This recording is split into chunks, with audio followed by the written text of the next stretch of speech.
আসসালামু আলাইকুম। জনাব তারেক রহমান সাহেব বাংলাদেশের নামার পরেই আলহামদুলিল্লাহ দেখা যার অনেক চেঞ্জেস। সবটা কি বড় একটা চেঞ্জ আমি দেখলাম।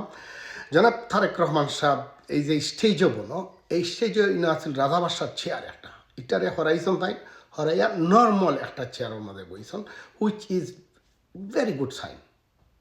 আমি কিছুদিন আগে দেখছিলাম আমরা হুমায়ুন কবির সাহেব তারেক সাহেবের উপদেষ্টা তাইও একটা মিটিং গোলান দেখছি, যে চেয়ার আছে এই চেয়ারটারে হরাইয়া নিজে নর্মাল চেয়ার হয়েছেন।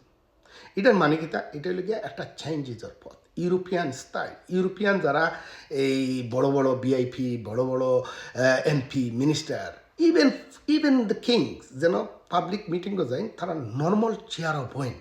কিন্তু আমরার দেশের একটা কালচার হইল গিয়া যে আপনি যদি মেম্বার বা চেয়ারম্যান হয়ে যান, আপনার বাড়িতে হোক রাজাবাসার চেয়ার একটা থাকতে হইব, আপনি যে স্টেজও যাইব ওই স্টেজেও রাজাবাসার চেয়ার থাকতে হইব। বাবা বাই আপনারা হইলে গিয়া দেশের কর্মী, জনগণের হামলা, আপনারা জনগণের পয়সায় গিয়া আপনারা এই জায়গাত গেছেন, জনগণ পে ফর দ্যাট, আপনারা বেতন জনগণে দেয়।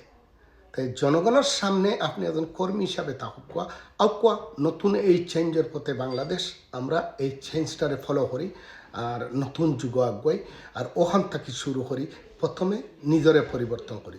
আসসালামু আলাইকুম।